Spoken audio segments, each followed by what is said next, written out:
Hello, ladies and gentlemen. Welcome to Minions of the Zoo. I am your host, Johnny Hellcat, and with me today are minions Hey Camel, Good evening. Frosted Glass, Hold on, I'm tying a noose. Terry Diamantis, Hello. and Sanguine Mathghamhain. Mana. Mathghamhain. Yes. Mathghamhain. And Matho. Just call him Matho. there he is. And finally showing up. And you thought I was running on Catacolor time. Here's Tyr Alexander. Alright. Muted. So today we decided to do something a little bit different and had ourselves a little bit of a torture stream. So we watched Hannah Gadsby's latest special. And the special has more than one term on here. What were you guys' thoughts? It was awesome. It was the best hate you. comedy I've ever seen. I hate you. I really hate you. That's I like fun. never knew there was so much overlap between Jean-Francois Garipé and Hannah Gadsby, but now I know that they're right in line with their personal tastes. Mhm. One I thing blame Jeno and her girlfriends for the suffering we just one endured. thing I will defend her. All of the Aussie slang is real. She didn't make that up. You guys were thrown off by it, but as a native speaker of the language, I understood what she was saying. So yes, that is not something I will hold against her. Oh yeah, I wasn't going to hold the slang against her. I knew most of that was real. You guys do just trim off words and Yeah. stick O's and Z's. I hold it against all Australians. No, that's fair. Frosto. Terry, I demand an apology for Hannah Gadsby's existence. Go fuck yourself. Like, she just takes, like, really mundane happenings and thinks that if she says it in an excited voice, then it's funny. Yeah. She's a shit Seinfeld with that. Yes. Well, she stole the joke from Seinfeld. No. Yep. Yeah. Yeah, she, No, she's a retarded Seinfeld. yeah, she did the joke where, because, you know, the people in the chat Both people have to watched it, didn't consent to watch the it. breakup. Yeah. Yeah, where she tried breaking up, but the other person didn't want to. Yeah, that's the premise of a Seinfeld episode. Yep. And also, she takes frickin' forever to get to the frickin' punchline. And Yeah, worse than it's- that, she repeats the punchline 6, 7, 8 times. It's like if Norm Macdonald was shit. Oh, Like, he it's would- not even that she like, he just... would- I got a question. Why is her mother a Parisian whore? Like Norm Macdonald would Like- purposely do like a super long setup just to like piss off the person he's telling it to, and then the punchline would like purposely be like really bad.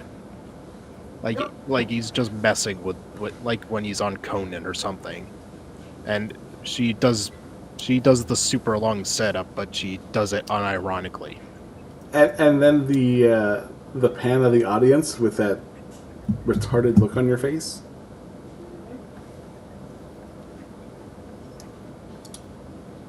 I feel for her father.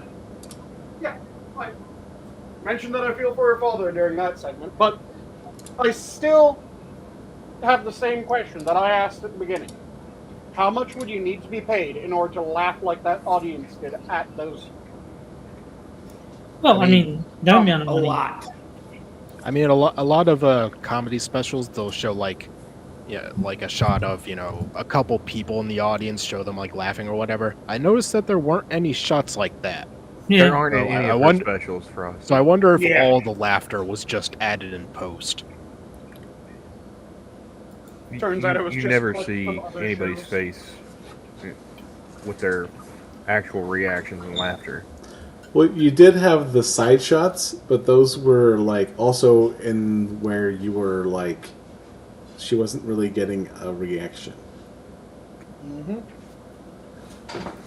Also, the fact that she has to, like, when she makes a joke, like a quick, one-liner, usually they're like mediocre at best, and then she has to say that was the joke. That was the thing that I was about to say. Not only does she have to repeat her same joke like 3 or 4 times in order to get the point across, it seemed like that was her intent, but then after doing it 3 or 4 times, she would go, by the way, that was a joke. Yeah. Well, you know what I think it is?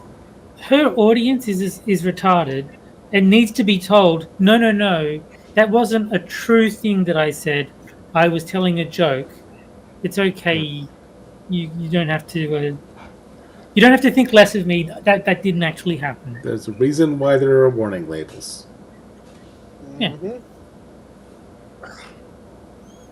Yes, Quippers. There was literally a please laugh. It was terrible. Oh, no. I wanted to strangle myself. Oh no, she's good at what she does. I took out my gun. She's a professional. I took out my gun and I looked at it twice. I mean, you guys might not like it, but she is a professional comedian. Like Professional comedian, yes. Yeah. Professional doesn't mean good. I mean, she gets paid to do it for a living, and she fits the criteria. She is a professional comedian. Which is more a condemnation of comedians in general rather than... Yeah. But I think it was TUES. Someone said, no, you're not, when she said that she was a professional comedian. Yes, she is. She's a terrible professional comedian, but she is a professional comedian. I think everyone said that. Yeah. But, you can't deny that she is a professional comedian because she literally makes her living being a shit comedian. Like, that is her primary source of income. She's the carrot top of the 21st century. That's probably a pretty good comparison. You take that back. That is a damning statement to Carrot Top. I don't like the fucker, but he deserves better than being compared to Hannah Gadsby. You know what? I don't think he does. I fucking hate Carrot Top. By the way, Hannah Gadsby would be a terrible court jester. She would be killed immediately. No, there you go. She's good for something. By the way, what the fuck is bananagrams? Okay, so I haven't played the game. I haven't played the game myself, but from what I'm aware of, it's some sort of anagram game, and it's called bananagrams because the case that contains the game is shaped like a banana. It's like Scrabble. Also, bananagrams is the first Australian word that actually does sound like it would be a food. Yeah.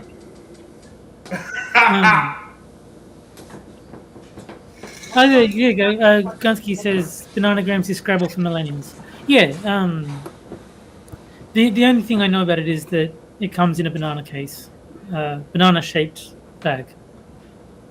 So And, there's no reason it should be called bananagrams, other than the shape of the case. No. And the other one you asked about was netball. I don't know all the rules of netball, but from what I can tell, it's very similar to basketball, but there's no backboard. So, like, you have to get the ball in the hoop, like, clean. And there's no dribbling, as she mentioned. So, like, once you've got the ball, you've got to stop where you are, and then you can either pass it or shoot. But there's a very large overlap between netball and basketball. So it's like basketball if someone forgot the rules. It's like it's women's basketball. It's like basketball for retards. Got it. It's women's basketball is how I tend to think of it. All I know is that netball is for sluts, and that's funny. Yeah. Oh, very.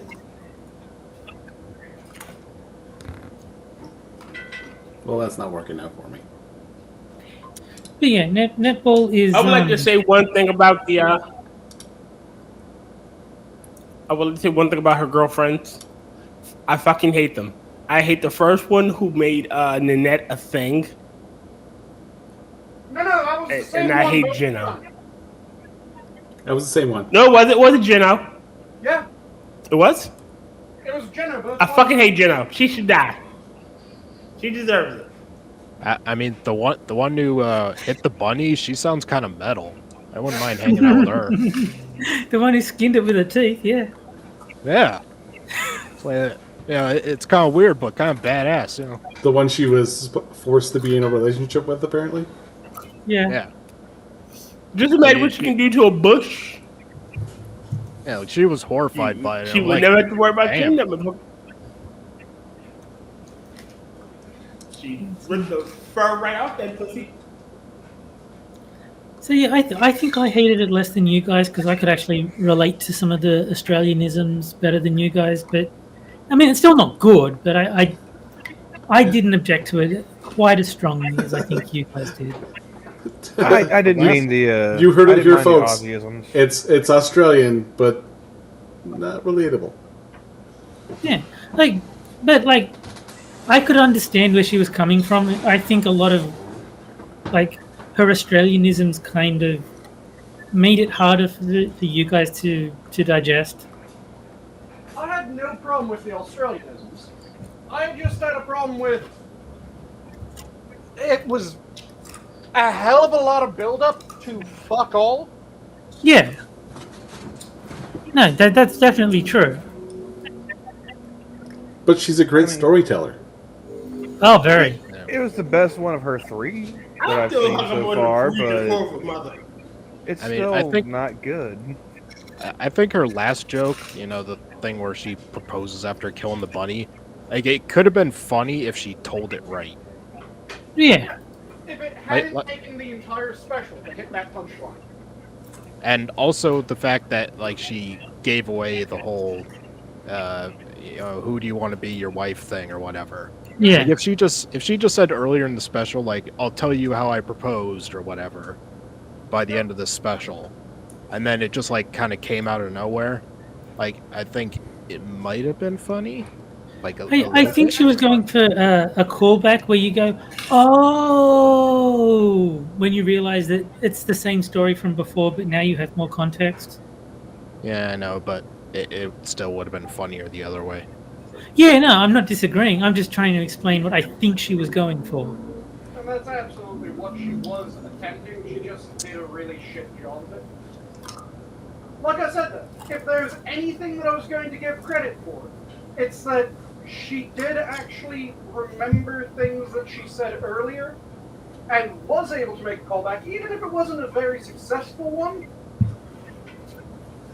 It was still a callback. It did still tie the rambling mess that we had been subjected to.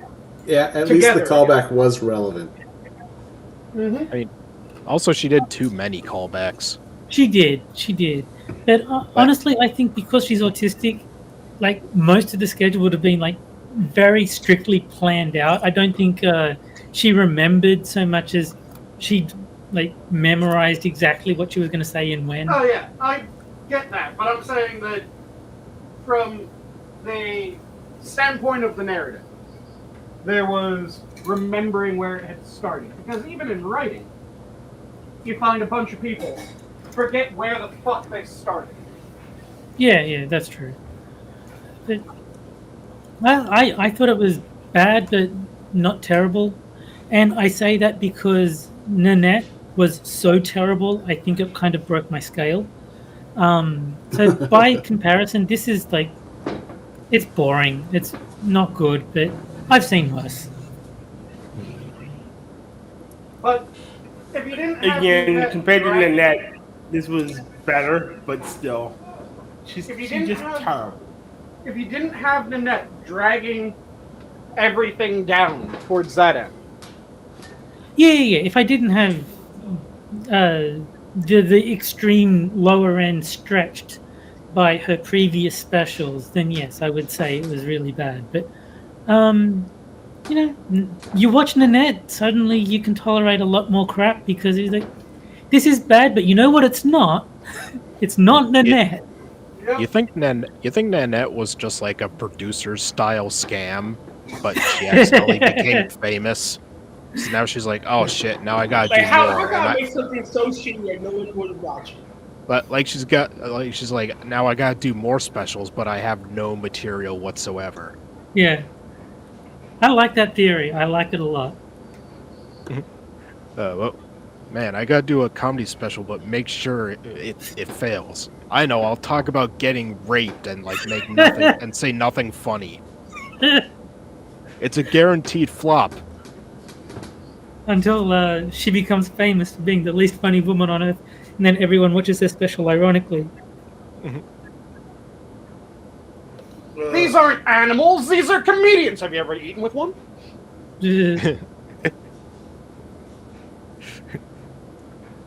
Well, she is triggered by the Roman salute, so Yes.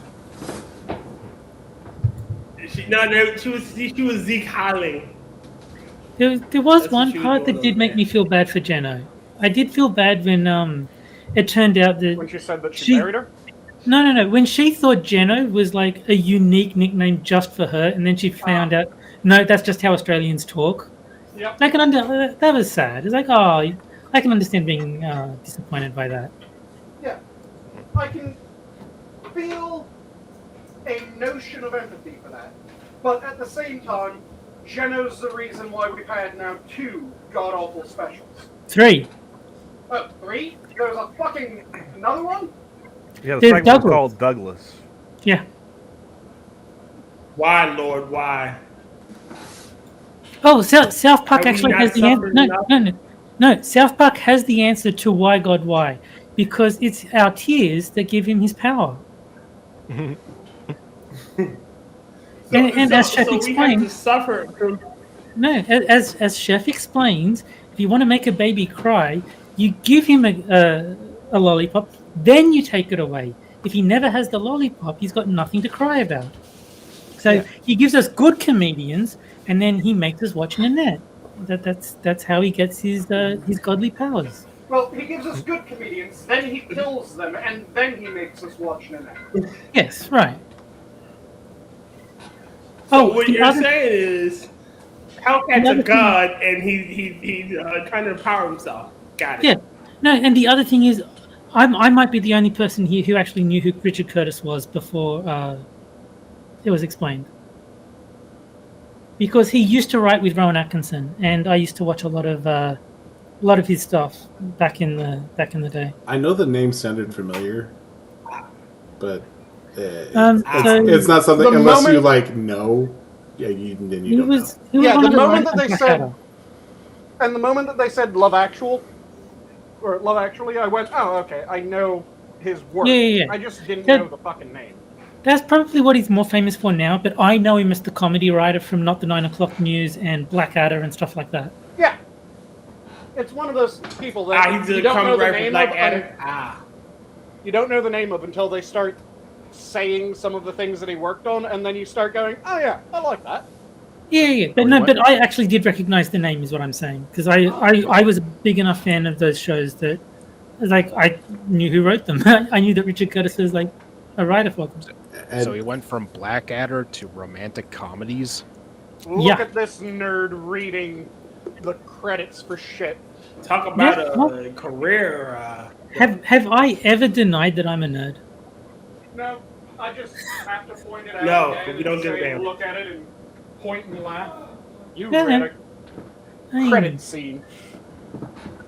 Well, no, because the one man show that Rowan Atkinson did with Angus Dayton, which I love that it's a one man show with Angus Dayton. That cracks me up every time. But I think Richard Curtis was involved with the writing on that too. Oh, very nice.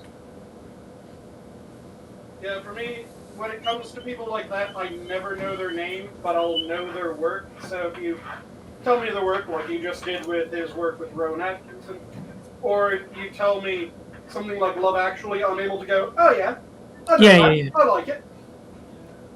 Yeah, most people will know his stuff better than his actual name. Yeah. He's not like the face of anything that he does. He's always just a writer or a director. I almost feel Also, like if you meet her, you should just give her like something like a die, just so you Yeah. can test to see if she'll actually throw it.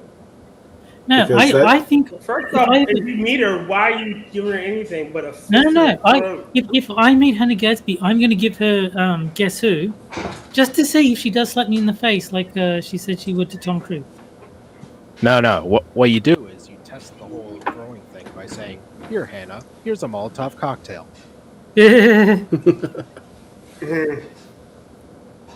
Now Give don't her one of throw those that. old action cartoon bombs and go, here, a birthday present. But if she dies, there won't be more specials for us to do torture streams about. They're playing bad They're a comedians dime a out dozen. there. We'll be fine. Uh, I think we'll be doing the world a favor by getting rid of her. I enjoy the world having terrible things in it. It makes the good things stand out more. Yeah. See now that Yeah, I've but see, seen if we reduce no, but now Time. that I've seen Hannah Gadsby, when I watch say Dave Chappelle, I'm like, you know what? I didn't appreciate just how good actual comedy was until I saw the opposite of it. Precisely. So we gotta have rain to enjoy the sunshine. Yeah, I mean, good can only exist in contrast to bad. If you've got nothing to compare it to, then you won't fully appreciate how good it is. Then all it is just what exists. Yeah. I mean, Terry, Satan already spelled this out for us. Without evil, there can be no good, so it must be good to be evil sometimes. Wise words by Evil Mr. is Satan. good. Yeah. And he even had the decency to sing it in a really good song. Yeah. But by people who are actually funny. Yes. Yeah. I've been binging South Park recently, so yes. Very, very much appreciating Matt and Trey in contrast to someone like Hannah Gadsby. Yeah. Watch Basketball. Very funny movie. I've seen it.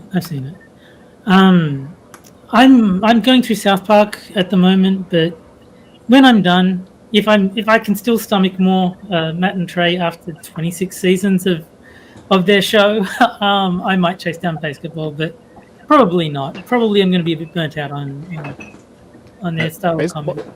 Baseball has some good stuff in it, but it also has like some, God awful. because it's not like I don't think it was something that Matt and Trey made on their own. No. They were just like they had a hand in it, but Yeah. I did like there's lots of like late '90s like gross out humor that's Yeah. dumb and stuff like that. I did like Cannibal the Musical though. I did think, I mean, it's not brilliant by any means, but I enjoyed it for what it was. Yeah, but there is some good Matt and Trey style, and there's also like some. Because wasn't like someone involved with Airplane involved, like there's some of that style humor too. Well, I mean, Robert Stack was playing Robert Stack. Yeah. Also, it has the most romantic kiss in it at the end. Oh yeah, My favorite kiss in any movie. the Malacca Lacka Board of Trust. That is dedication to a joke, damn it.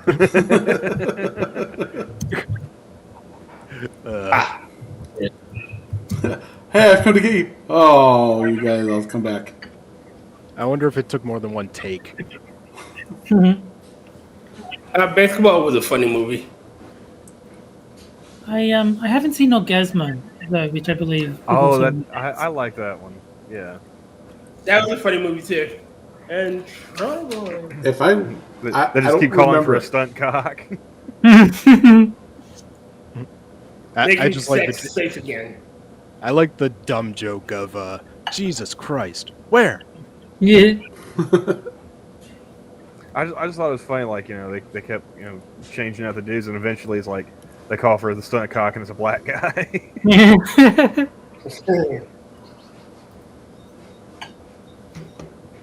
I've talked about it before.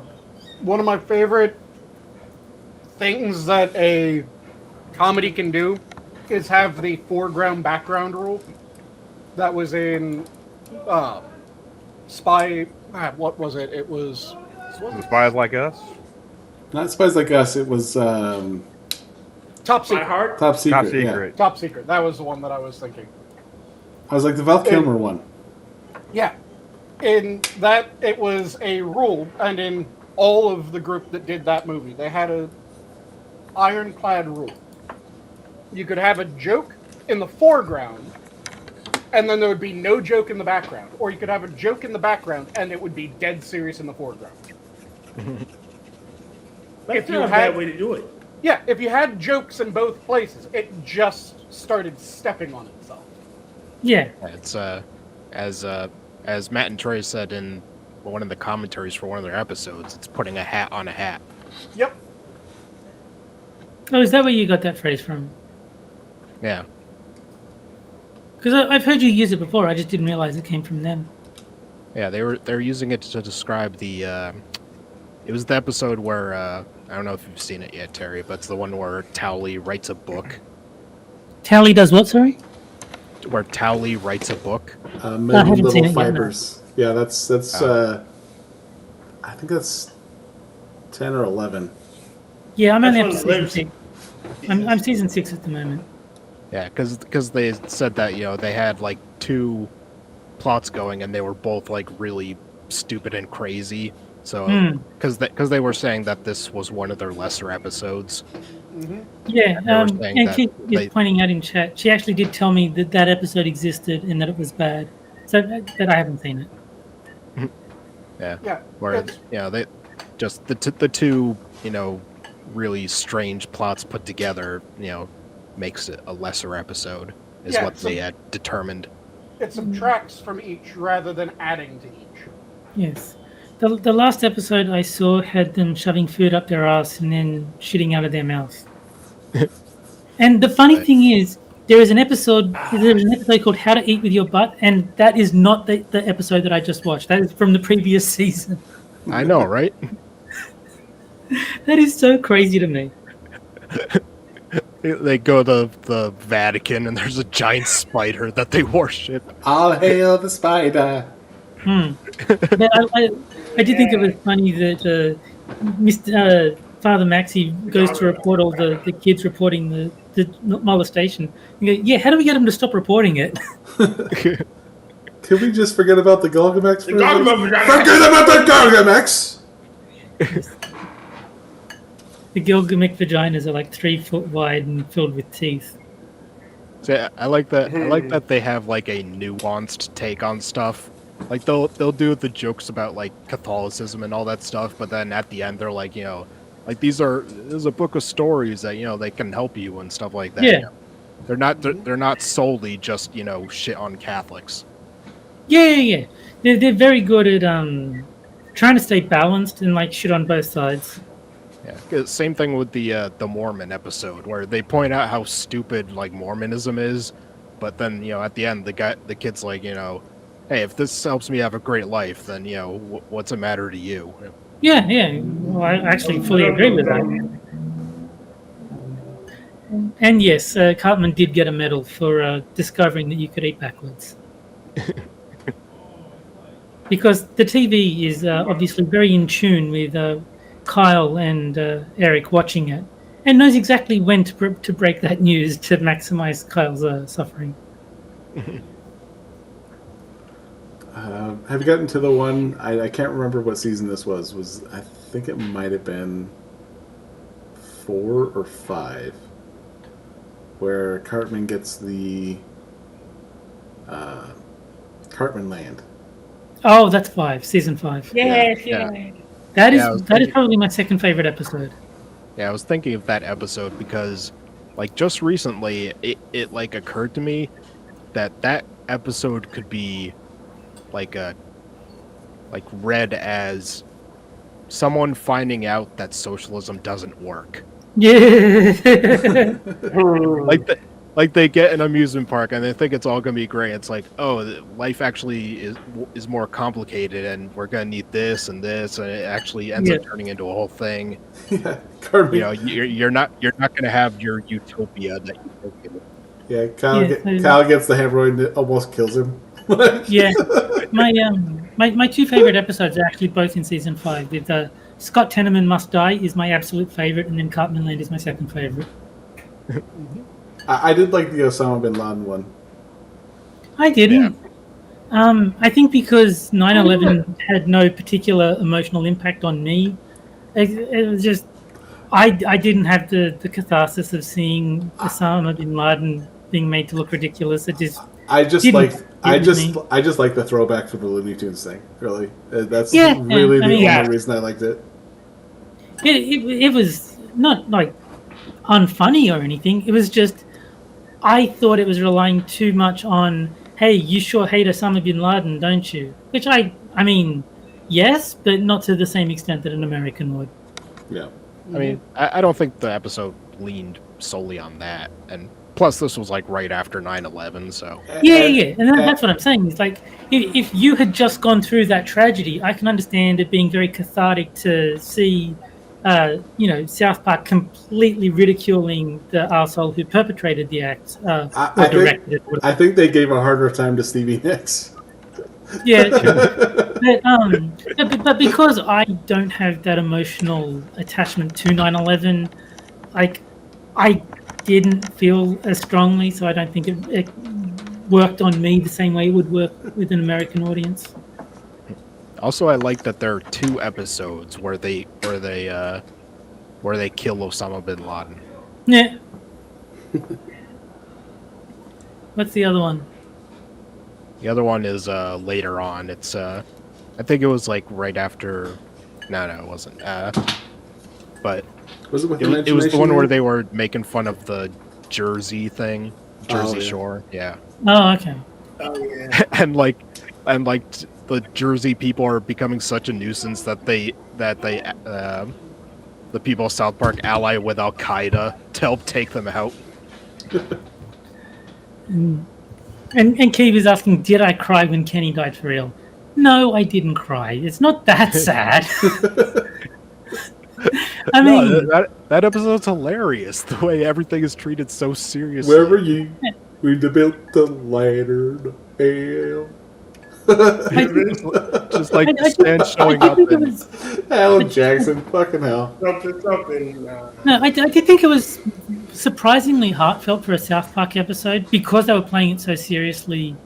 Like, I mean, they hit all the usual emotional sort of like pulling on the heartstrings. They hit all like the standard notes, but yeah, it's not like upsetting to the point of making me cry. That's a bit much. I don't know. It seems to me like they were just making fun of the whole pulling on the heartstrings thing.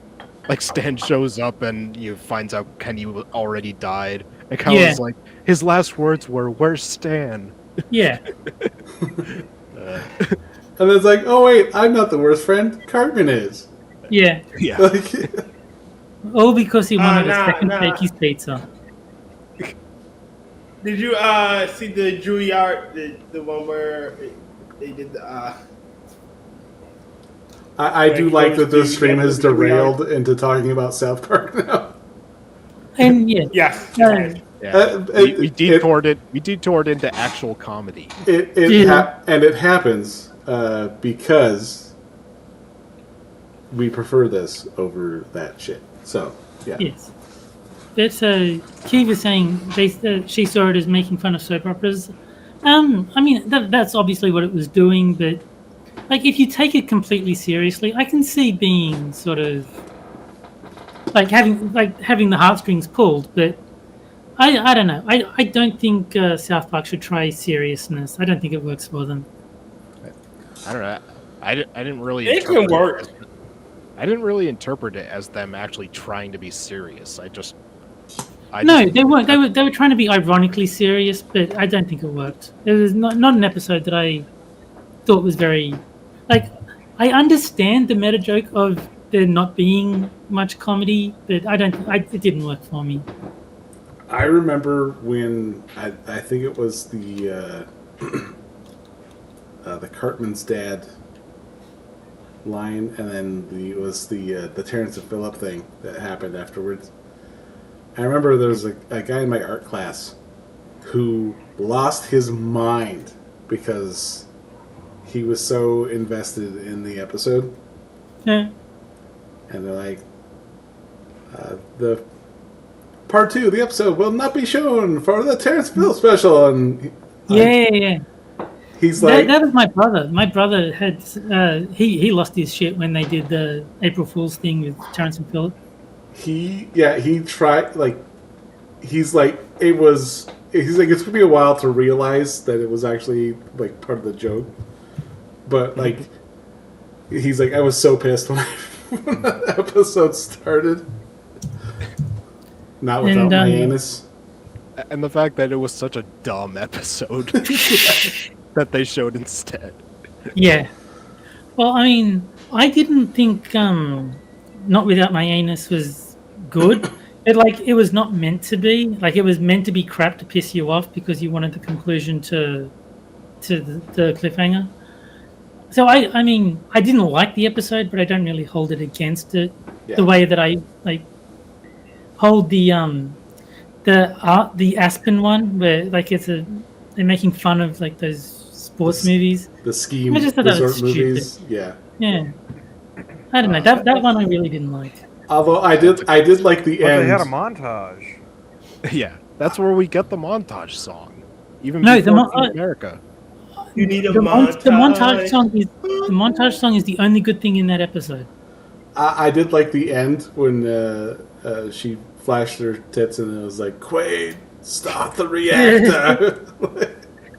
I know. I was over it, like the douchebag is like trying to put like hazards in the way of the race. Yeah. He's like, Yeah. these 1,000 hamsters.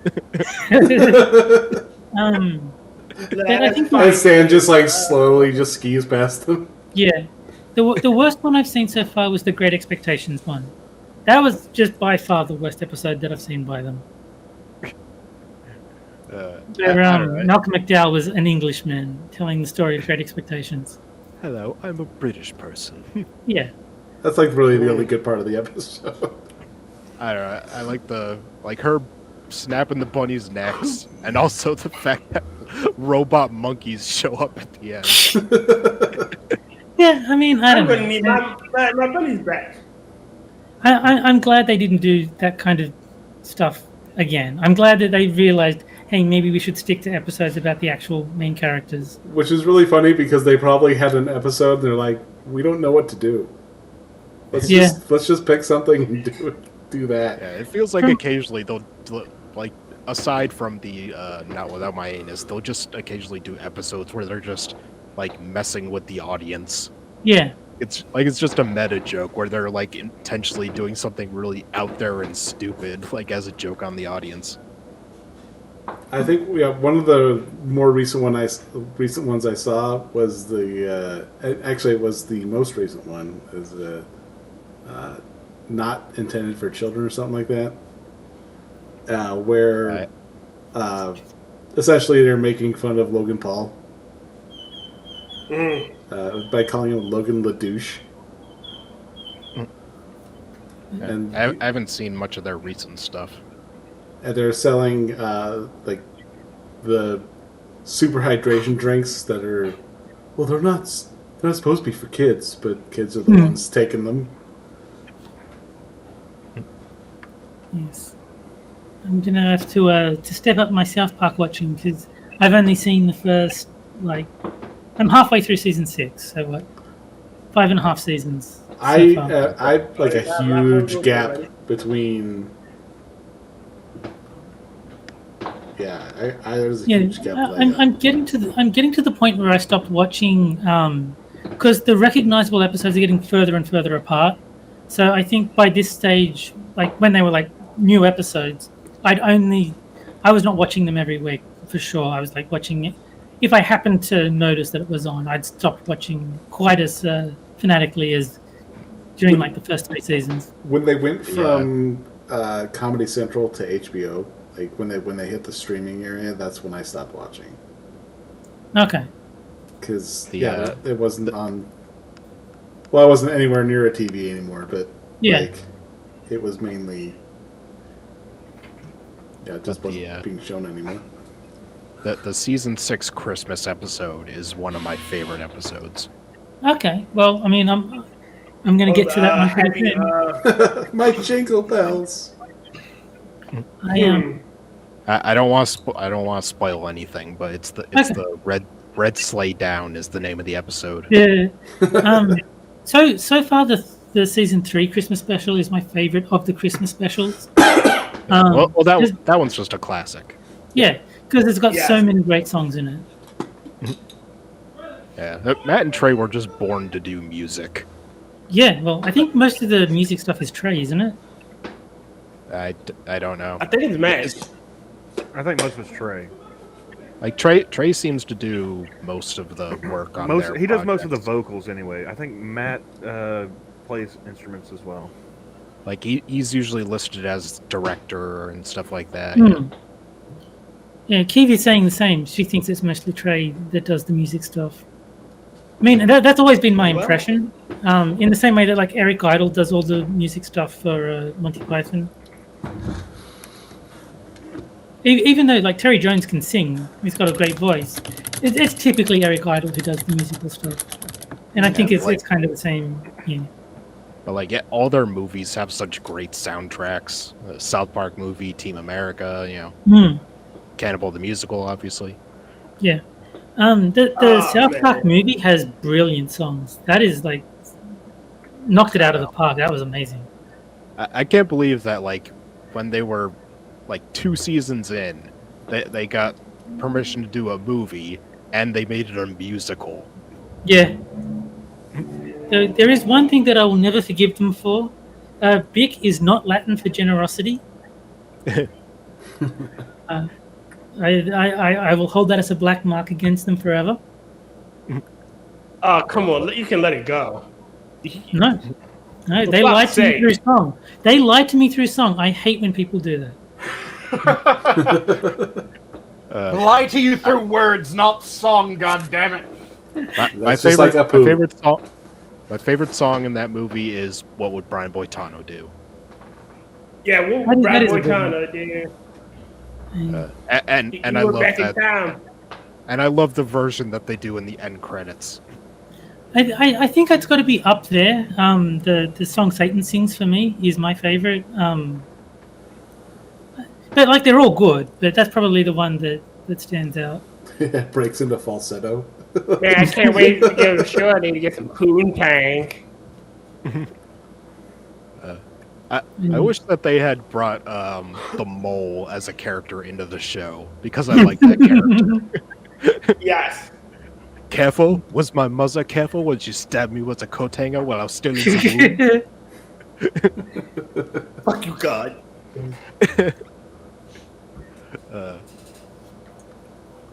Oh, that reminds me of Hannah Gadsby. Yes, we do call clotheslines coat hangers in Australia. Okay, that was the one bit of Okay. Australian slang that caught me slightly off guard. Was the you call clotheslines coat Yeah, we do. I mean, I kind of get it. Like, their neck is hitting the wire was- bar of the coat hanger, but There was a lot of Australianisms in the Yeah. stand-up. So Yeah, But that- there was. But most of it made sense to me. The only one that was a legitimate, wait, what the fuck, was the clothes hanger. well, it's Yeah. like I didn't like I could pick it up and kind of guess what she was talking about just based on what she was talking about. Like there was yeah. the But context. that, was there. that's why I said I probably didn't hate it as much as everyone else because, like, I didn't have to do any translating from Australian into American. I speak Australian. But like, you can run into Sorry, a what the fuck is clothesline wrong and with you get people? clotheslined. How That's- do you run into a clothes hanger? That's the confusing part to me. How do you end up coat hangering yourself? I get how you clothesline yourself, but if you No, I think the idea is meant to be that like they're running at you, and then you hold the coat hanger so that the bar at the bottom hits their neck, and their head goes through it.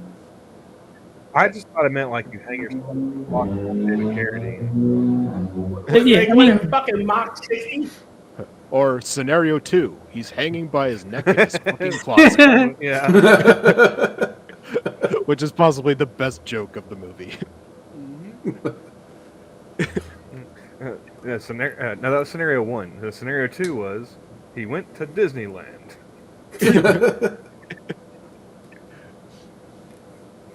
But yeah, that was the only one that brought me out of it for a moment. Yeah. Was the The fuck? You call it a coat hanger? Yeah, we do. Clothesline is clearly the superior term for that. I mean, Yes. I don't care as long as I know what you're talking about. It's fine. Like if someone says a coat hanger, I know what they mean. Like I'm not going to sit there analyzing the metaphor. It's like, I know what that is. I know what you're talking about. You know what they're talking about. But there Yeah. needs to be a reason that the metaphor exists. Yes, that's the thing that I'm hung up on. It's supposed to exist because it's similar to what you're talking about. Like Yeah, and if you run head first, like if you run and like the bottom of the coat hanger hits your neck, you're probably gonna get injured. It's dumb, That but that would You'd be require your running head to fit straight through the into coat a hanger. wall and for you to fit through the coat hanger. Whereas a clothesline, it makes sense. It's outside where people typically are running, and it's stretched across. It's hard to see, so you go running. You end up catching yourself on the neck, and down she goes. yeah, I don't know.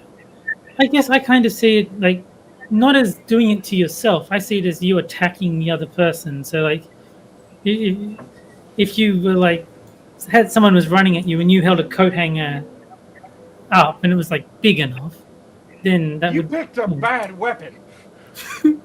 Well, so's a All clothesline. right. Yeah, but the We're gonna have clothesline isn't you English and using the Australian class clothesline later. against someone.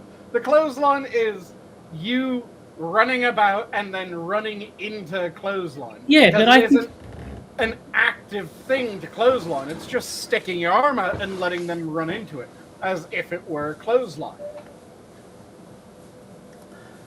What were you saying to you? I was saying we need a English Australian to English class later. You're gonna teach it. Yeah, I mean, I can tell you what Australian words mean. It's not a problem. Because some of the shit she was saying was way over my head. I understood most of it. It's plain language. That's why I'm saying I don't think I hated it as much as a lot of you guys did because I understood it. Like I didn't have to translate it into American because I speak Australian. I don't speak. Well, I mean, I do speak American, but I understand Australian quite fluently. You understand the cultural idioms and Yeah, you know like phrases. I understand what she's saying. I don't need to translate it. Yep. Yeah. And for most of it, I didn't need to consciously translate either. It was only a handful of things, and Yeah. the main one was coat hanger. Just because that made me go, the fuck, that's stupid. You don't end up accidentally hanging yourself on a coat hanger. No, that's intentional if you hang yourself on a coat hanger. You are David It's a Carradine fucking yourself. You I- aren't I just think it's- accidentally doing it. I think Assassino the Grey has it right. I speak Australian, but I understand American. I think that's a good way of putting it. Yep.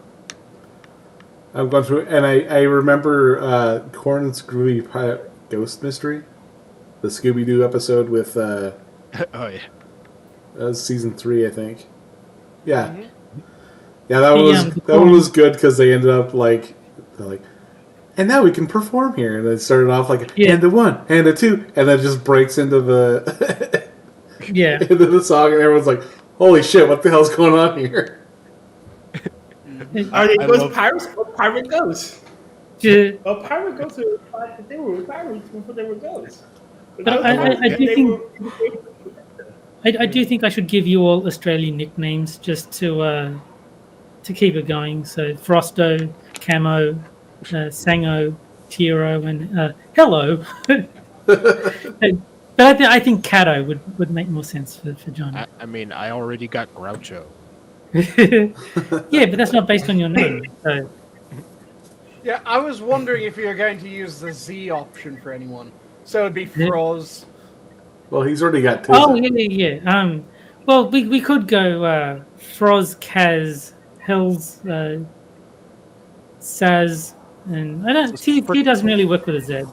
Is this freaking Esperanto or something? Goddamn right, Ted doesn't work for the Z because it's fucking Z. But no, I mean, No, it's it would pretty just make it sound like he has the tism because he'd just be calling him Tiz. No, but all it is putting a Z on the end of, like, cutting the word off at a suitable place and then putting a Z or an O at the end.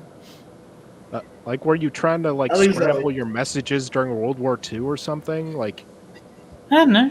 But like my dad used to call my mum, whose name is Karen. He used to call her Kaz. Like that was just what he called her. That was his nickname for her. It's just turning everything monosyllabic if you can.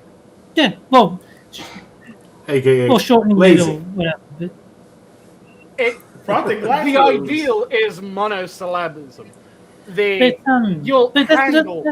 That's not necessarily true, because sometimes instead of just a Z, we put a ZA. So it'll be like, instead of Barry becoming Baz, sometimes it's Bazza. Bazza, yeah. Well, it's like Pete calling you Tizza. So we could have Camel be Kazza. True. And you, like I said, you could just make it sound like Tyr has the tism and just call him Yeah. Tiz. Yeah. if he's Kazza, we used him to get free music. And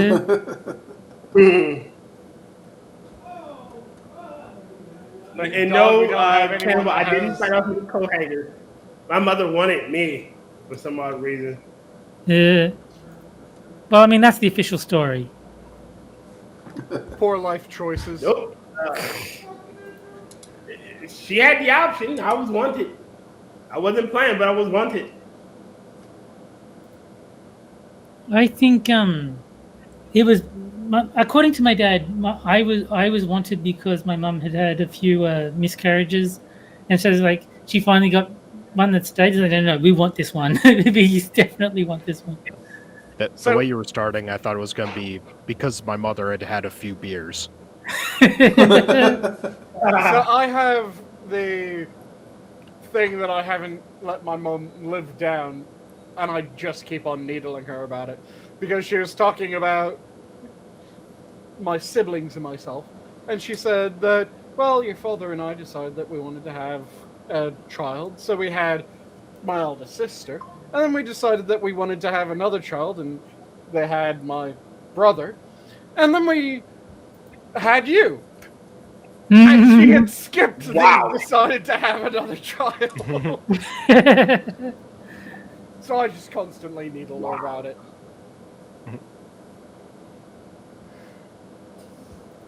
Well, you came out a dwarven warrior, so I guess they were like, yeah, we weren't planning on you, but hey. Yeah, I'm a giant dwarf. Anytime that anything needs doing, I'm the one who ends up being the main go-to for, hey, we need this. Yeah, okay. They had to have wanted me. Because Saying we need a mithril forge. Fine, I'll forge you some fucking mithril. Yeah.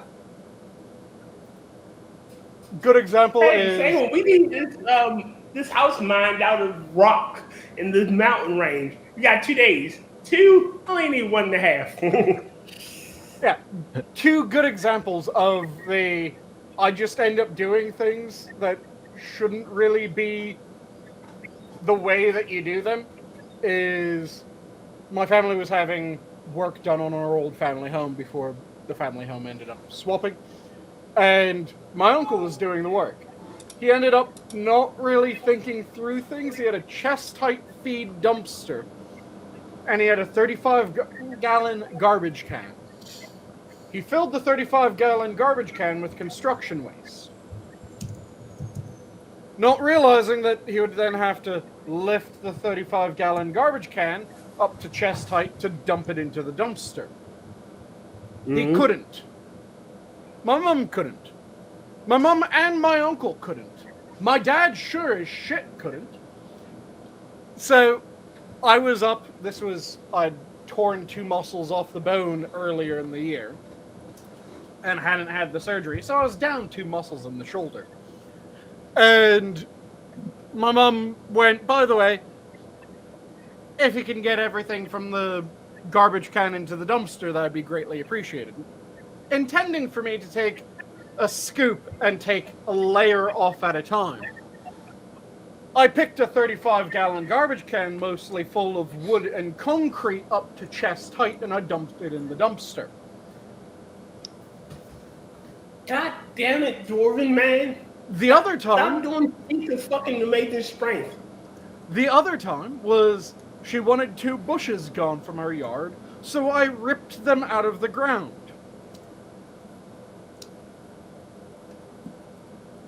Well, that's normal for a dwarf. Yeah. You aren't fans of plants. Yeah. That's an elf thing. Just Never mind. grip, plant the feet, and pull. That reminds me of the other night when Monkey was doing his show. They were talking about the whole Jewish mine thing, Yep. or the tunnels. And so I did a so I did a Streamlabs where I said to Monkey saying, "But unfortunately the Jews dug too greedily and too deep. You know what they awoke in the darkness, Monkey, shadow and flame." Nice. He didn't get the reference, so Jack explained it. Mm-hmm. They awoke him to Balrog. Okay, so I just saw that there's a remake of a movie that was not made very long ago, but one of the castings I kind of like. So I'm not completely pissed off about it. Apparently they're doing What's the name of the movie? live action How to Train Your Dragon remake.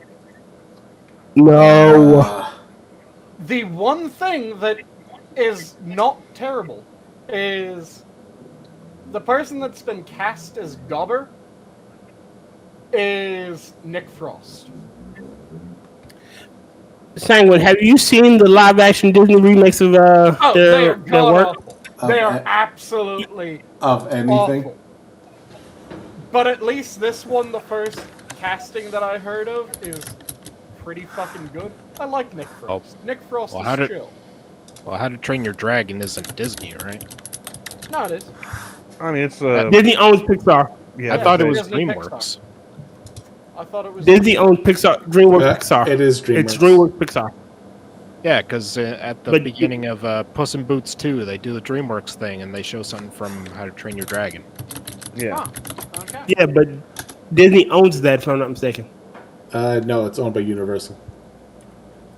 Oh. Yeah. So Again, this live action shit, it doesn't need to exist. Oh, it doesn't need to. But at least Nick Frost is a good cast.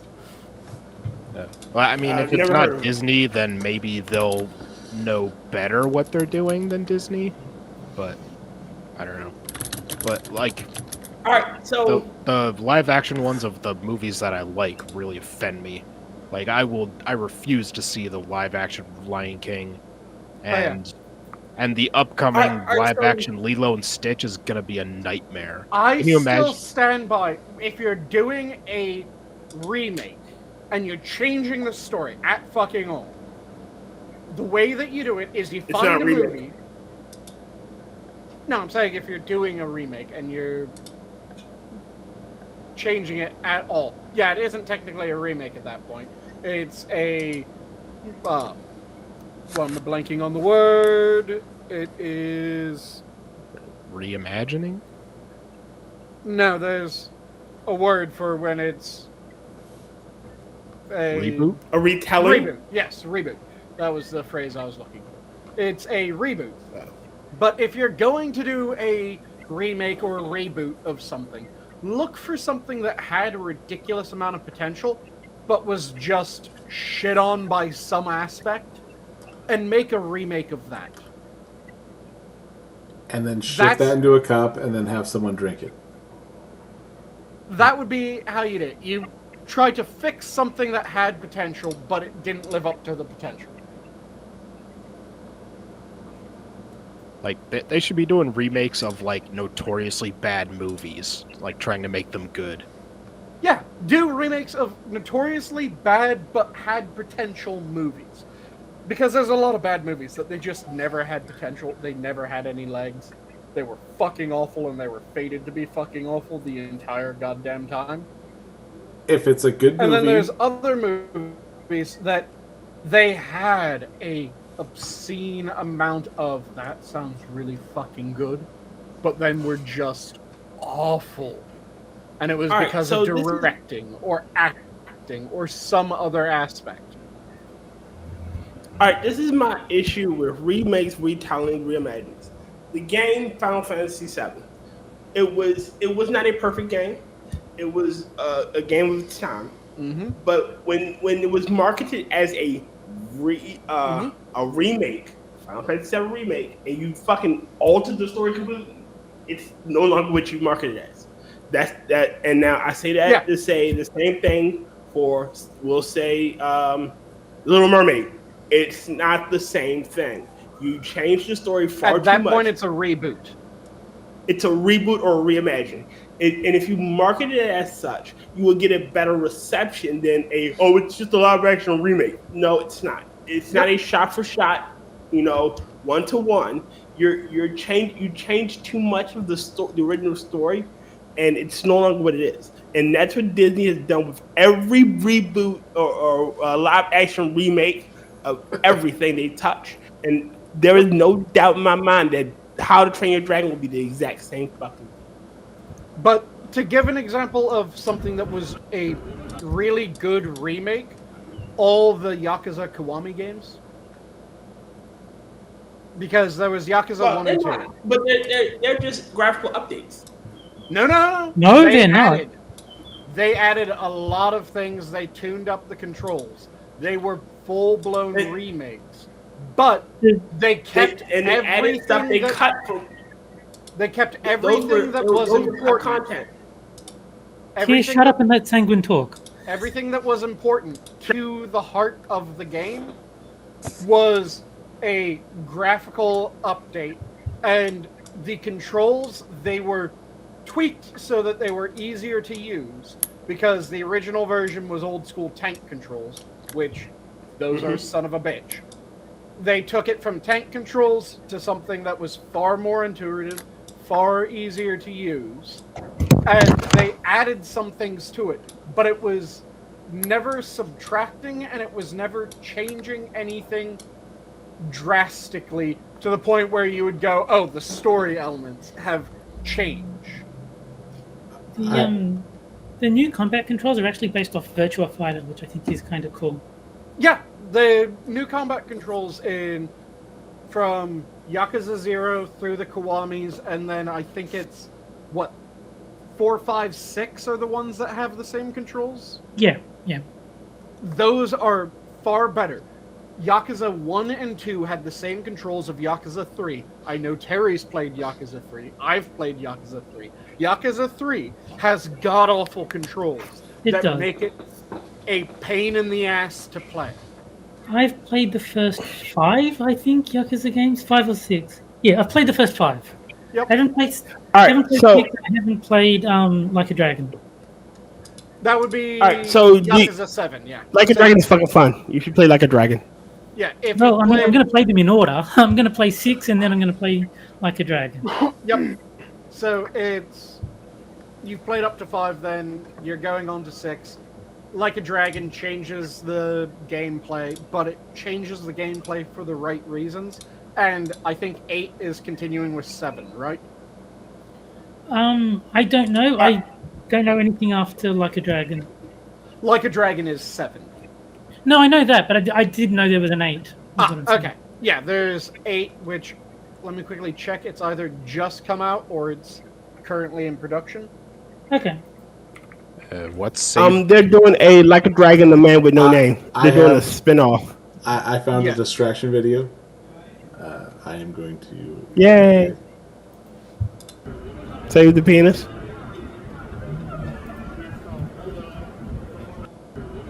Oh yeah, I think I've seen this. Hard R.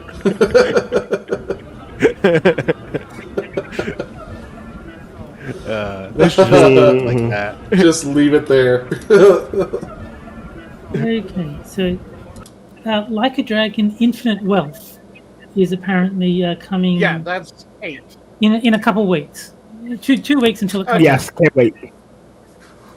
Yeah, I knew that it was coming out soon because. Do you guys know VTubers at all? I know V Monroe likes them a lot, and he got into a fight with what's his name? Shot Fat Otaku over them. That's my knowledge so- of YouTubers. A fight over The what? fight that they got into over VTubers was Are Short they Fat Otaku- e-slots or not? Yeah, and it was the start of the fight was Short Fat Otaku went in on Pikami when Pikami got Yeah. absolutely hit on He, by. he said she was the weak for. activist He said she was weak because the backlash for her playing Hogwarts Legacy made her leave or something like that. Yeah, that completely ignores the industry setting that she was in, Mm-hmm. which that was where he fucked up because she came back and was doing the exact same shit under her new persona. Yeah. So it wasn't she was weak, it was yeah, she was getting pissed off that she was getting attacked over bullshit, which Right. getting pissed off that you're getting attacked over bullshit, you should. That The should league be aren't what weak. happens. You're weak. Yeah. It should Only be that- racists and bigots play Hogwarts Legacy, as I play Hogwarts Legacy. Yeah, it should be that if you're getting attacked over bullshit, you're going, come the fuck on, you thin-skinned little pussies. Yes. But That is the correct. But you know, wait a minute. But wait a minute, you know that J.K. Rowling supports. She's a TURF. Oh my God! So playing Hogwarts Legacy supports a TURF. Stop come the it! fuck on, you thin-skinned little pussy. So, Oh my God! Stop it, Sanguine. when it came to Yakuza 8, the reason why I knew it was either coming out very soon or had just come out is there's a VTuber who went by Kiryu Koko, who now goes by Kason, that was a Hololive girl, now is a V Shoujo girl, that was a massive fan of Yakuza. And there was a competition in Japan to be a side character in Yakuza 8. And she was able to win that. So now she's going to be in Yakuza 8. Cool. Yay! So she's gonna be a minor character in the game. She's going to be a side character in the game, yeah. She's gonna be Chris Houlihan. Mm-hmm. Not quite a minor character because Sarah, you've played 0, you've played 1, 2, and Yep. 3. I played You remember- 0, 1, 2, 3, 4, 5. Yep. You remember the host club girls? Or sorry, the idol club girls that you used? Yeah, in yeah, the game? She's going to be one of them. That's what I kind of assumed that she would be. Yeah, it's going to be Okay. a maid cafe club girl in the game. So she's going to be one of the recruitables for the. Oh, I meant to ask, Business. which is the one where Yong Ye did the voice? Is this the one that's coming out now? Ukulele. Let me. Who's Young? You talking about Ukulele? No, that wasn't Young. That was fucking That was Jontron. Not bad. No, Yeah, but we're talking about Yakuza. That's what I'm saying. It's like, I know Yong Ye did the voice, and like everyone says, he did a shit job. Yeah, and I'm quickly pulling up which one he did the voice in. It was. Who's Yang Ye? Oh, Young Ye is in the new one. Okay, so the one that's coming out in a couple of weeks. That's the one Yep. he's in. I'm with Okay. Rust on this Yep. one. Oh God. Yong Ye, from what I can tell, is a YouTuber that got hired to do the English dub of the Yakuza game, and everyone was just saying he did a shit job. Because the Kiryu voice from the previous Yakuza games is so fucking iconic to who Well- that character is. I don't think I've ever played a Yakuza game in English. I don't think I really need to play one in English. Yeah, the first one that you could play in English, to my knowledge, is Like a Dragon. Oh, okay. I mean, if you need an Asian YouTuber, just get Ian Miles Chong. Yeah. Yeah, or you know, dig up the corpse of what's his face. No. Get roaming millennial to do it. They love their gender swaps. It'll go down great with the woke crowd. Mm-hmm. Exactly. They'll buy it like hotcakes. Yeah, I've never played a Yaki. You know what? game. I can't. You know what card I can't wait for them to do a gender swap with? Wait, hold on, real quick. You know what card I can't wait for them to do a race swap with? Lady Dimitris. I want her a hot black chick. Oh, okay. I can't wait till they race swap her. I have only played Resident Evil 4. Well, I mean, I played 5 and 6, but I didn't like them, so I stopped. But like the only one I That liked game was Resident Evil 4. I'm telling you, if they ever do remakes of anything after 5, there are going to be a lot more black people getting killed Probably. by zombies. Well, But yeah, that was Resident Evil 5. Yeah, but I'm talking about there's going to be a lot more main character darkening up. Wasn't Lady Darkening. Dimitrescu like 7 or 8? I thought Resident Evil 5 Huh? was the one that was set in Africa. No, Yeah, 5 is the one second after. 6 There's is the the- one with the co-op. Lady Dimitrescu is not African though. She's the giant, like the 9 foot tall vampire lady that Yeah. everyone was horny for. The tall goth mommy. Yeah, she wasn't in 5. Dummy She mommy. was in like 7 or 8. Yeah, she was in 8. Hey, they should make a 8. Resident Evil about the Tuskegee experiment. Yeah, They should make a Resident Evil set in urban city, you know, with all the blacks. God damn it, That'd Frosted, be you really fun. almost got me in trouble. Why? Your Tuskegee experiment comment. Well, it's about testing some virus on people and all that. yeah. I mean, he's got a point. Yeah, but I was I about see to why make they a comment switched that to would have loaded. gotten me in trouble based on it. Well, what was it? They already did. It's called 5. Wait a minute. Assassin of the Gray.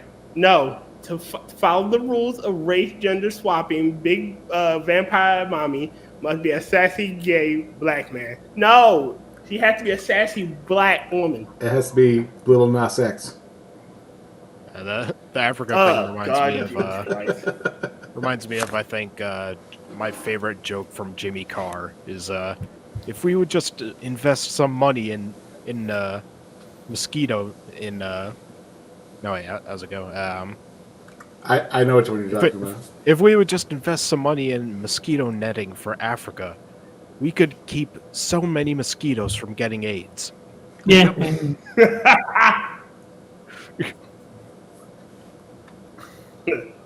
See, that's how you do an edgy joke, Hannah Gadsby. Yeah.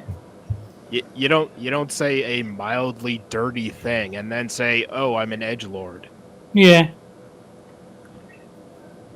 She was doing like friggin' baby's first edgy joke. I still love Jimmy Carr's stand-up. It is so fucking brutal at times. It is amazing. Oh yeah. I need to find the reincarnation of George Carlin. Camel, I don't think I can show this on stream. At least on Minions. Thing you reposted with the cat drawing. Show up, pussy.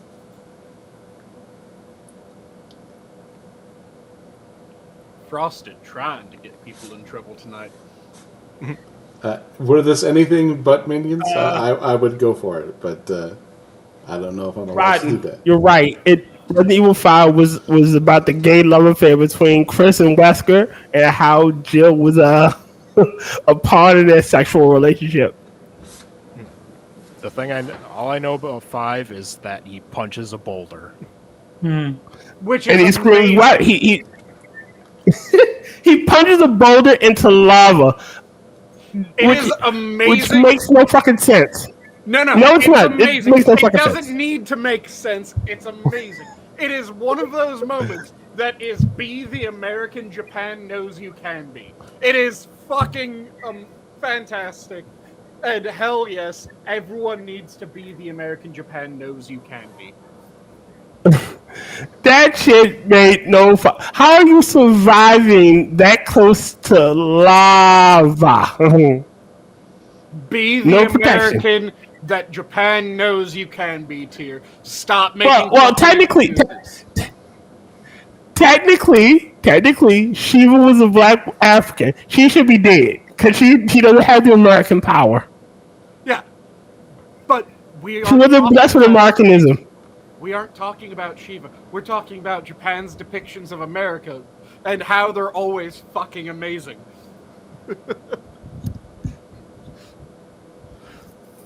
Japan has the greatest American representation of fucking anything. Fight me, bitches. Fight me. No, because we're Americans, and if we fight, the world will get destroyed. It is glorious. I love that meme. It is my favorite one.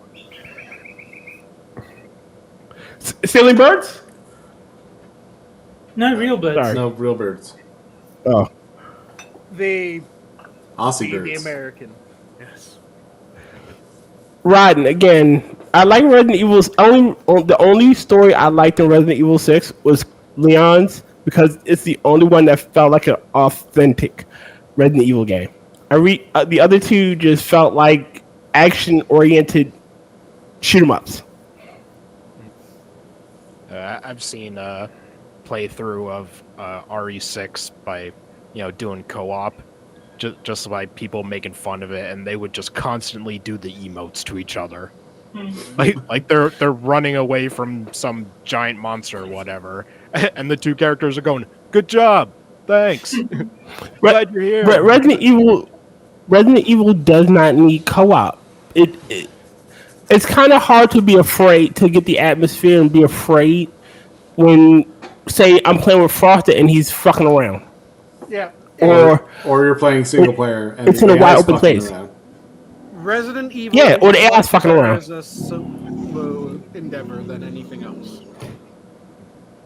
Resident Evil. And another thing, it's also better when it's in an enclosed space. I can't be scared in the light. It does something about bright open spaces like lessens horror. Like even when you're fighting some like epically powerful creature, if it's a wide open space, it does not feel scary. See, I have Especially in the daytime. I have a slight disagreement about that, and it's you can make that feel as scary as darkness, but you have to really build into doing that. Because if you start making it that everything that's scary happens when you're in a brightly lit area, you start being shit scared anytime that you realize there's a light up ahead. All right, okay. So one of my all-time scariest games I've ever played was Resident Evil 3 on the Dreamcast. Mm-hmm. 2 reasons. It was always in an enclosed space. You're going through alleyways, you're going through fucking tunnels and shit, and stars. And you just hear that shit and you panic.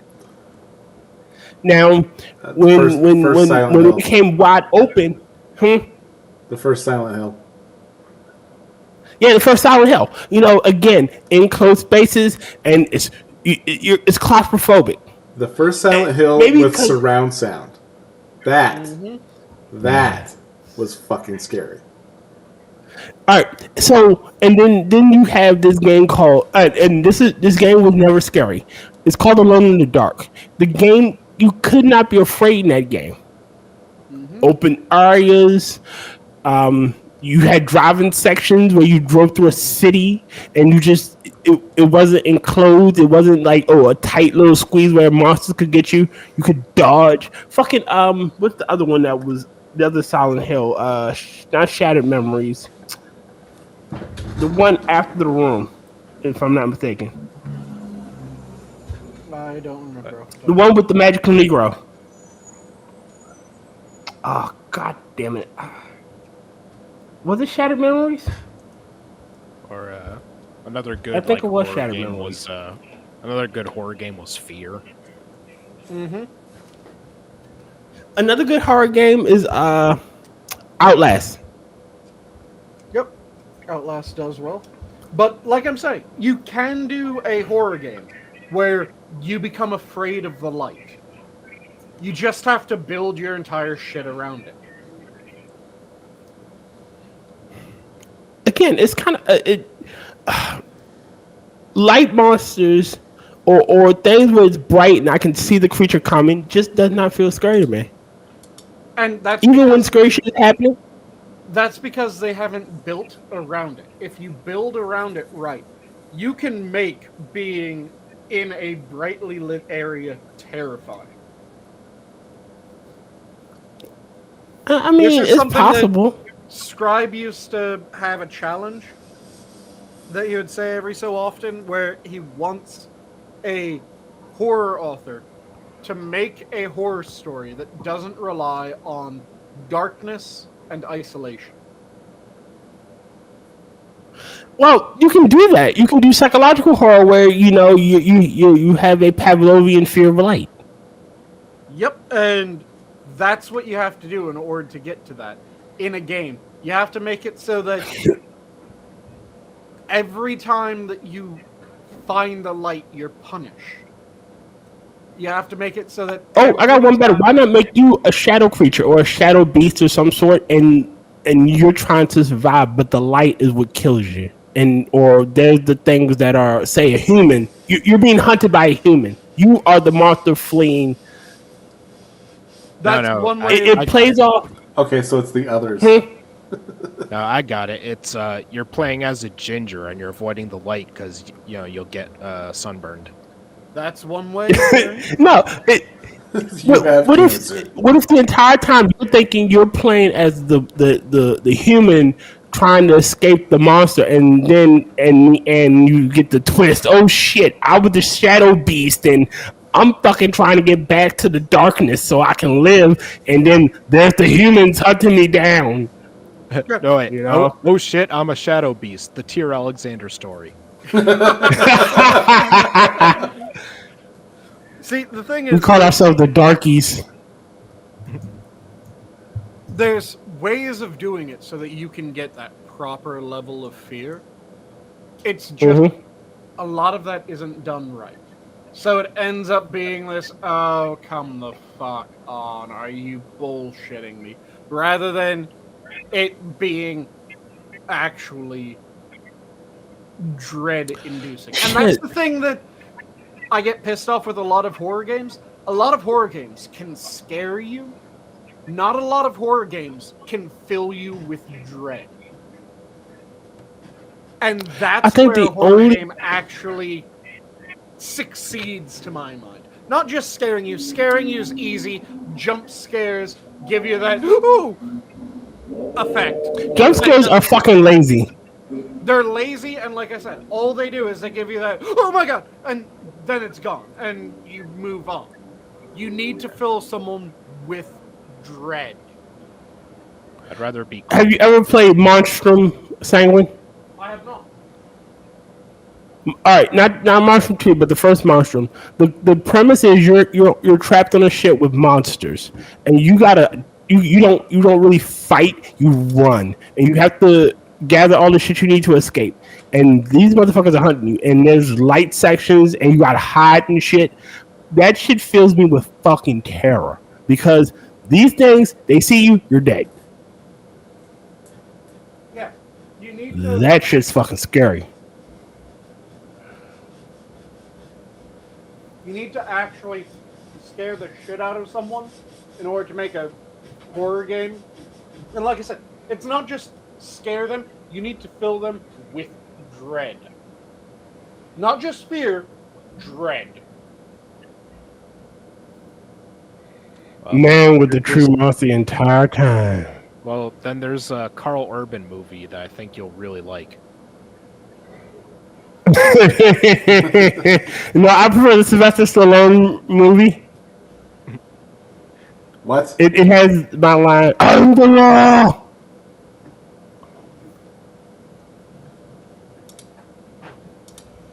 Can you say that again, Tyr? Why? I want to make sure I heard that right. I'm the law. No, before that. What? You liked the Stallone version better than the Carl Urban version? Yeah. I haven't seen either. Hold on. I, He really liked the Rob Schneider. Was it? It was Dredd that had the Rob Schneider. Stallone. yes. Yeah, the Stallone version did, yeah. Yes, it was. All right, hear me out. I haven't. I haven't seen either version, but I know that Urban one. Hellcat. I didn't do that. Revenge is a dish.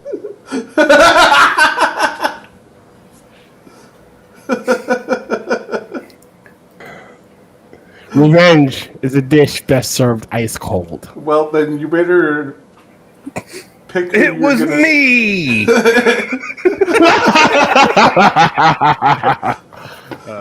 That reminds me of a good Norm Macdonald joke. I always thought that revenge was a dish best served cold. It turns out it's when you get back at someone.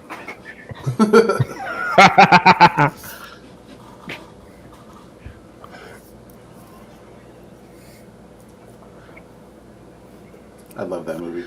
As much as I enjoy the Stallone version one just for, 90s nostalgia, the Carl Urban one's better tier. You know that. I know that, but still, I want to action movie. I want to see shit floating. I want to see someone scream, "I'm the law!" Well, Urban says it too. Yeah, But he doesn't have Stallone's,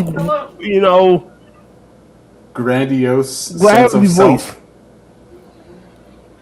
I am the law. And I'm a big Rob Schneider fan. So that's a plus. He is that. Don't you fucking lie. No one's a big Rob Schneider fan. I mean, Unless Adam he's a Sandler carrot. is. He keeps putting in movies. No. Adam Sandler isn't a big Rob Schneider fan. Adam Sandler just realized Rob Schneider makes him look funny. Look, all right, put it like Well, this. that would be I a like unique Rob sound Schneider a lot effect. better than I like Adam Sandler. Say again, Tier?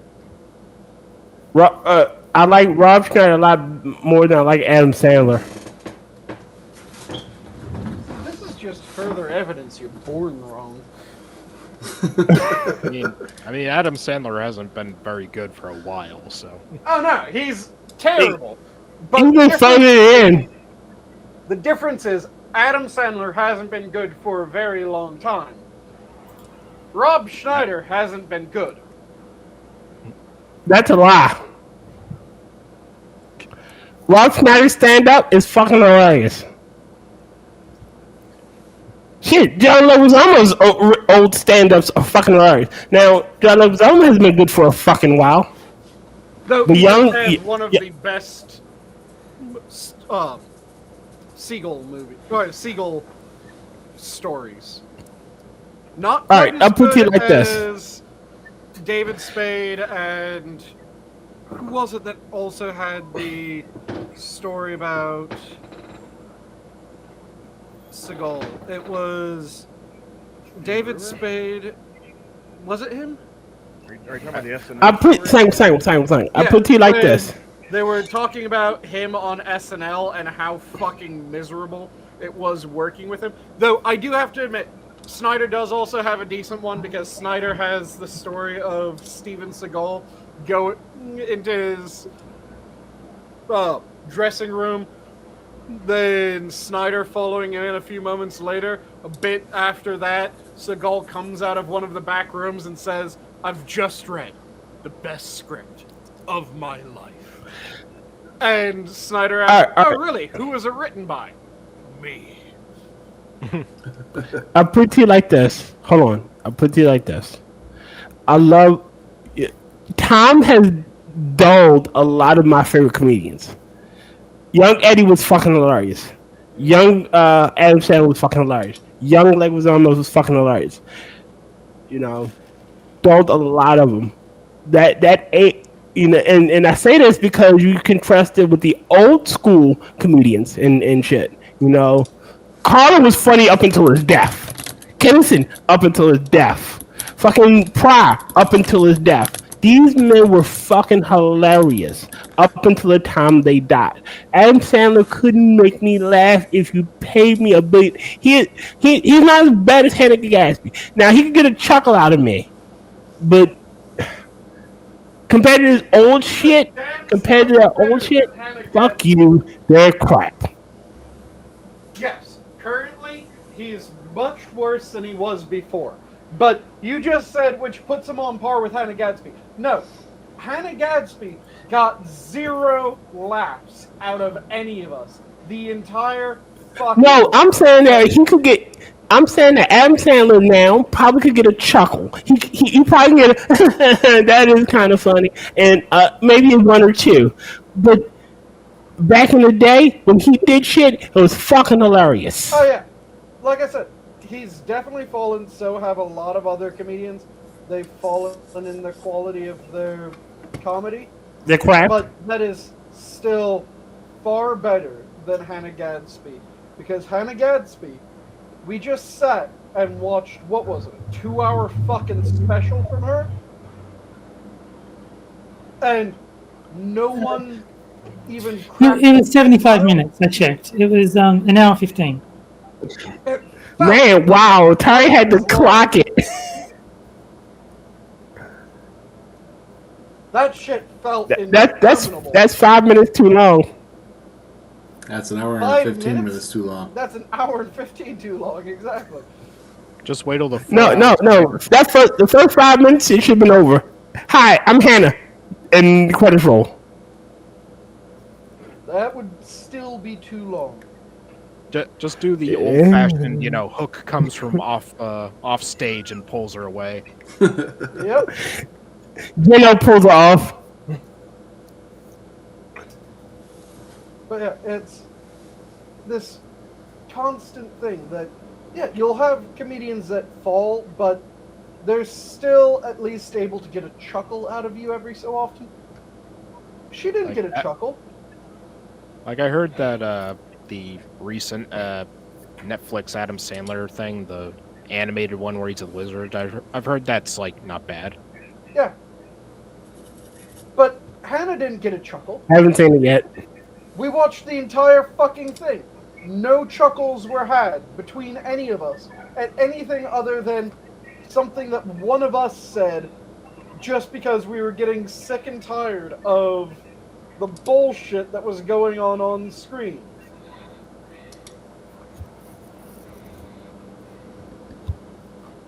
I heard a lot of cringe.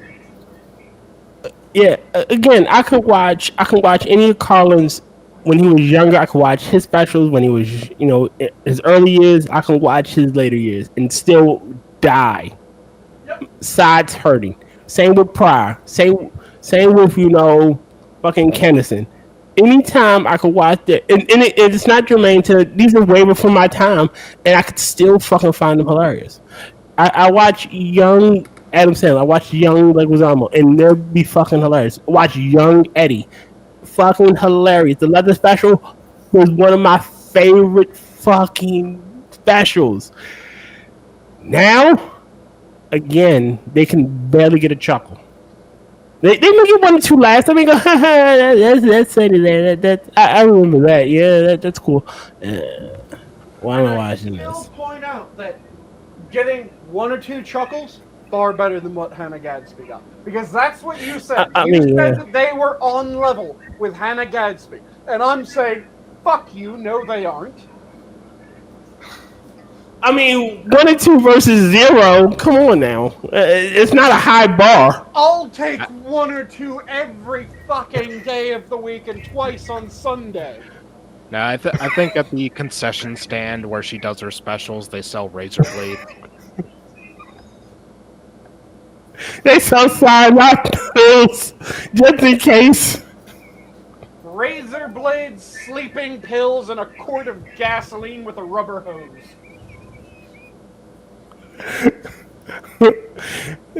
At the end, you're supposed to throw it at her to see if she catches it and eats it to kill her. Yeah. It was a simple mistake of that story.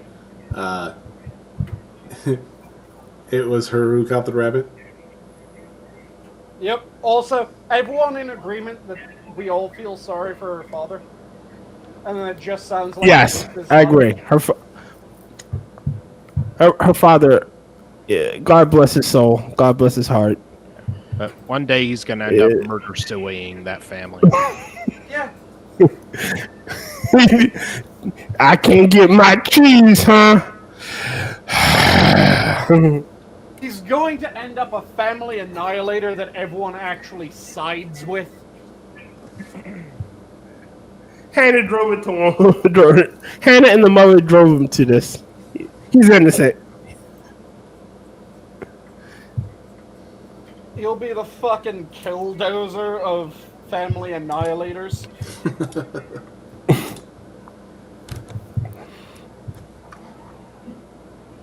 They drove a good man too far. What happens when you drive a good man to the edge, dum dum? Exactly. When you take his cheese away, boom boom. And then you have a daughter that's a fucking lemon. Boom boom boom boom. Rob Schneider is. Kill the answer. Man. Rated PG-13. I would love to see Rob Schneider in like this super serious, like, you know, like edgy movie. That would be amazing. Rob Schneider is the Punisher. Or like Taken or something. No. I don't know why. I want Rob Schneider in a biopic of a serial killer. Rob Schneider is John Wayne Gacy. Yeah, I just want him No, have You gotta make it more Rob Schneider-y here. It's like, you know, Rob Schneider is the clown. No, Rob Schneider is Uncle Ted. No. He's Jeffrey Dahmer awkwardly trying to eat some gay guy. Yep. Yeah, No. Rob Schneider is So Kazuski. Y'all don't know who he The is? hair kind of works. The hair kind of works Yeah, for that one too. Yeah, y'all don't know who he is? I'm commenting on his hair. You think that I don't fucking know who he is? Show. Okay, I'm just making sure. So he was a Japanese cannibal, killer and cannibal. Oh, if you could just He do Rob killed people? Schneider with like his eyes taped so they're slanted. Oh, I'm gonna eat this person. Man, why can't we do that anymore? I'm trying to remember the killer chomo from Japan that had the lobster claws. Well, he did it in what was it? I now pronounce it Chuck and Larry. He was in He was a Big Daddy. He was an Asian guy. he was an Asian Jewish guy. Or he Well, that was like He did the wedding, yeah. Well, that was like 15 years ago, which is like forever in terms of political correctness. yeah, that is a good point. I mean, that was back when you could get away with like Tropic Thunder. Yeah. Yeah. I remember the Shit, Mickey Rooney was fucking Mr. I remember a friend of Who was he mine with in complained fucking, that set the fucking gay Texas? community back 10 years. I still what'd you love say? A friend of mine said that that set the gay community back. I still love that in interviews, Robert Downey Jr. was just saying, thank God for Ben Stiller's part in that. Because if Ben Stiller hadn't been in that movie, he would have gotten all the shit. Since He was great at What that. do you mean? people were pissed No go off for retard. about the simple Jack more than they were pissed off about him in blackface. Anyone offended by that movie just doesn't understand the movie.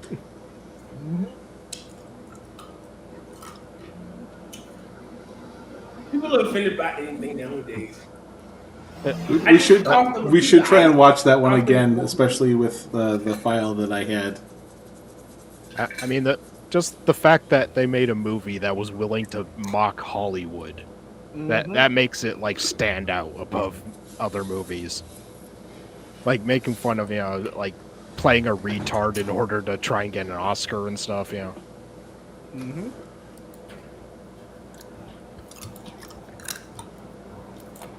I still, Camel, you've quoted the line before. Who was the actor that did the "Have you ever tried acting" line? Oh, shit, I'm trying to remember who it was. Man? Yeah, I think so. It was Dustin Hoffman, right? Marathon Man. Yeah, It and, was- And Laurence he Olivier. maybe. It was some like really Shakespearean type actor. Well, yeah, it was an old school dude, and Hoffman was a method actor. Yep. So didn't he even have like his teeth drilled on for that movie or something? He had all kinds of weird shit though. Yeah, and Assassin he is saying he it's was- Laurence Olivier. yeah. And he was doing some other weird shit to like make himself uncomfortable for this scene, and Olivia was just like, "My boy, have you ever tried acting?" I just like that Laurence Olivier's character had an Assassin's Creed wrist blade.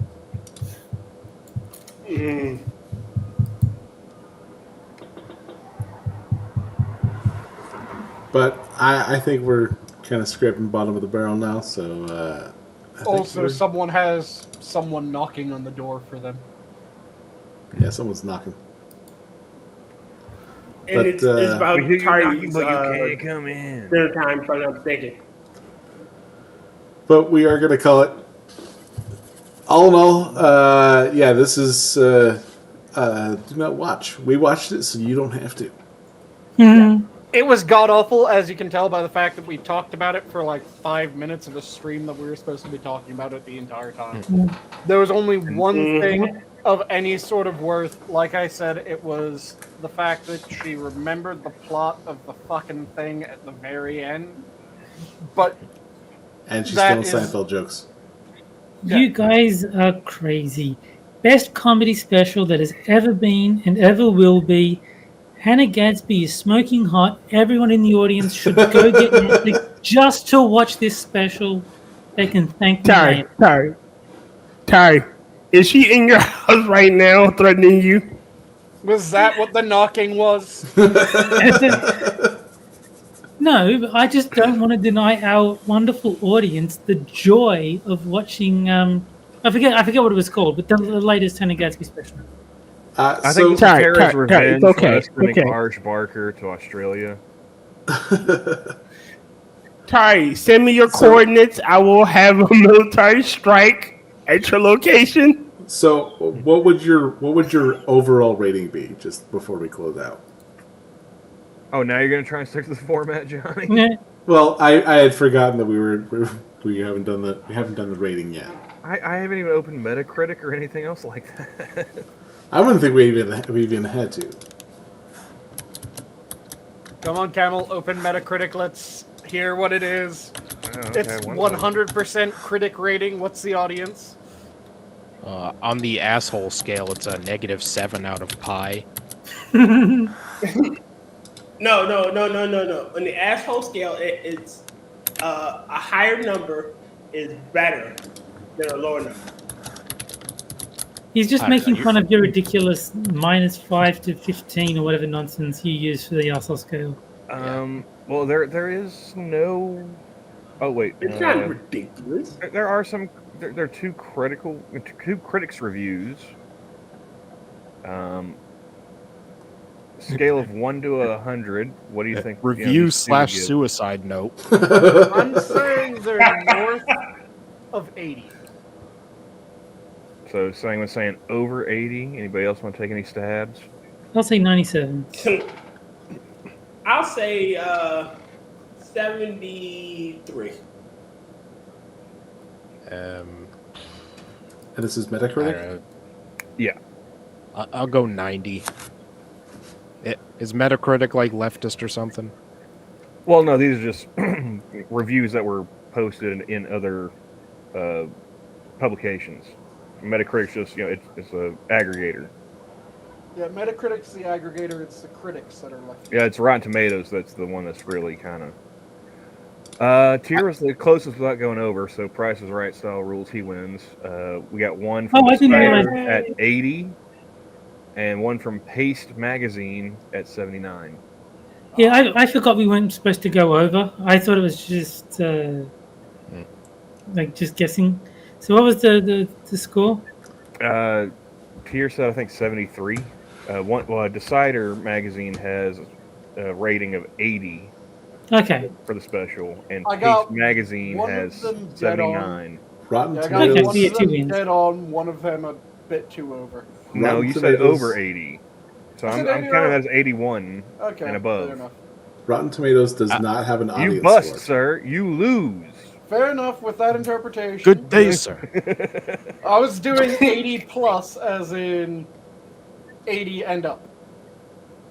Was what I was intending. I wish there was just one reviewer that had balls and their review Now, do we is want just to go called, to the user reviews? and their review is just called like, "Who the fuck is this dyke?" So, There are Use- 9 user reviews on Metacritic. 2 of them positive, 7 negative, with a overall score of or overall rating of 1.9. Sorry, I couldn't hear you. What was the number? Aggregate score of 1.9. out Okay. of what? Out of 100, This one, let's see.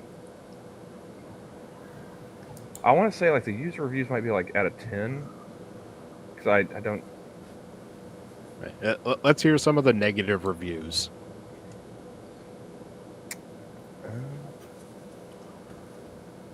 I only got 2 of them showing up here though. So 2 positives? 1 negative, 1 positive. Okay. So this one gave it a rating of 0. Some weird ratings going on here. Literally 2 ratings on Metacritic, but on good over 70. Right. I actually watched this train wreck, and the first part was so cringy I had to stop and go back and watch the rest. I tried, and it was just not funny. That is accurate. And then Read the, we've got read the a- positive one. And this one I'm saying I think it's out of 10 because this one, the first one was a 0 and it was a red circle. This one's a 7 and it's a green circle. So I said, yes, this doesn't have the impact of Nanette. Put that thought aside and you'll get a really good comedy special with some classic Gatsby spice in there. So basically, good comedy needed more rape.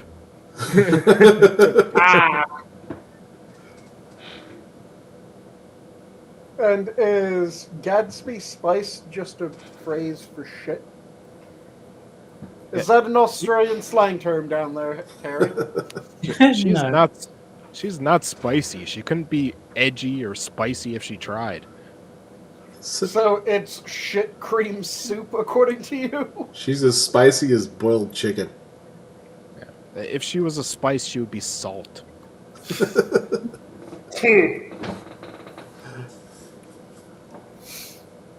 Alright, but what would your guys' ratings be? Out of what? Out of 10, I'm assuming. Out of 10. Negative 10. The highest that I could give it would be a 2, but probably a 1.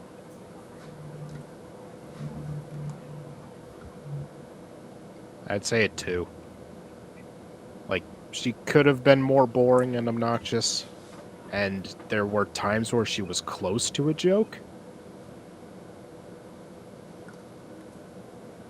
So, I want to leave room for it to be worse, because I don't think that's the worst possible it could be. Mm-hmm.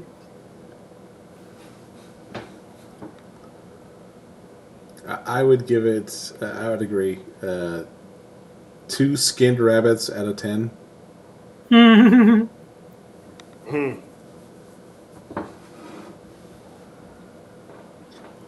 So, And There's- the fact that she had the producer girlfriend, wife thing, make the rabbits glow on stage, is the only special effects that shit had, and they did nothing with it.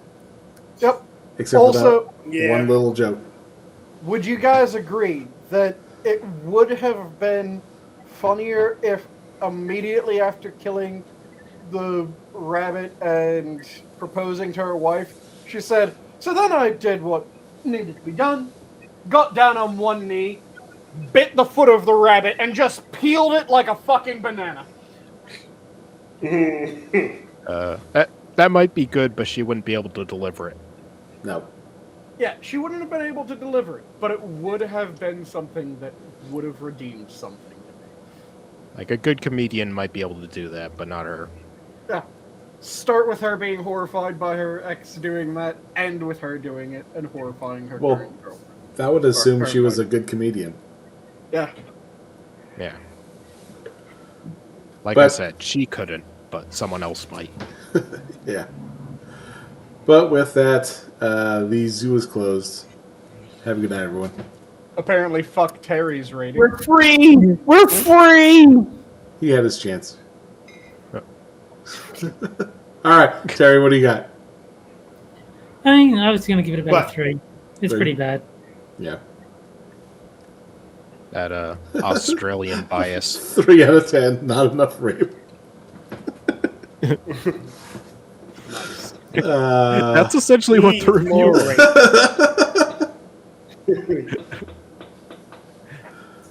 Okay. Now with that, the zoo is closed. Have a good night. Bye, everyone. guys.